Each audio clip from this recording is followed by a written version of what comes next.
Kolesterol adalah senyawa lemak yang ditemukan pada aliran darah. Tubuh memang memerlukan kolesterol untuk terus membangun sel-sel yang sehat. Namun, kadar kolesterol yang terlalu tinggi dapat menimbulkan resiko penyakit jantung. Tingginya kadar kolesterol dalam tubuh memicu penimbunan lemak pada pembuluh darah. Pada akhirnya, endapan ini menyulitkan aliran darah ke arteri. Hal ini membuat jantung tidak mendapat oksigen sebanyak yang dibutuhkan, sehingga meningkatkan resiko serangan jantung dan stroke.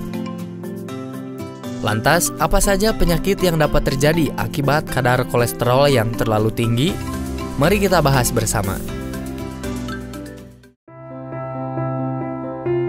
Yang pertama adalah penyakit jantung koroner. Resiko utama yang berhubungan erat dengan kolesterol tinggi adalah penyakit jantung koroner. Kadar kolesterol darah selalu berhubungan dengan peluang terkena penyakit jantung. Jika kolesterol terlalu tinggi, lemak menumpuk di dinding arteri yang dikenal sebagai aterosklerosis. Nah, kondisi ini menyebabkan arteri menyempit sehingga menghambat aliran darah ke jantung. Akibatnya, pemilik kolesterol tinggi beresiko lebih tinggi mengidap serangan jantung. Yang kedua adalah penyakit stroke. Stroke terjadi akibat pembuluh darah yang membawa oksigen dan nutrisi ke otak tersumbat atau pecah. Faktor lain terjadinya stroke adalah suplai darah ke otak berkurang. Ketika stroke terjadi, bagian otak tidak bisa mendapat darah dan oksigen yang dibutuhkan sehingga mengganggu fungsi otak.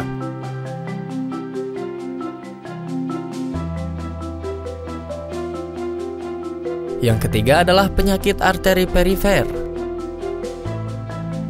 Kolesterol tinggi juga terkait dengan penyakit arteri perifer yang merujuk pada penyakit pembuluh darah di luar jantung dan otak. Dalam arteri perifer, timbunan lemak menumpuk di sepanjang dinding arteri dan mempengaruhi sirkulasi darah, terutama di arteri yang mengarah ke kaki. Arteri ginjal juga bisa terkena penyakit ini.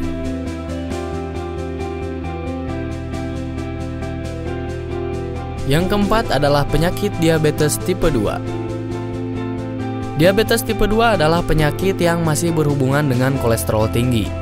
Diabetes dapat mempengaruhi kadar kolesterol yang berbeda. Bahkan jika kontrol gula darah naik, pengidap diabetes cenderung mengalami peningkatan trigliserida, penurunan HDL, dan peningkatan LDL. Hal ini meningkatkan potensi terjadinya aterosklerosis. Dan yang kelima adalah tekanan darah tinggi atau hipertensi. Hipertensi dan kolesterol tinggi saling berhubungan. Ketika arteri mengeras dan menyempit akibat plak kolesterol dan kalsium, jantung harus bekerja lebih keras untuk memompa darah.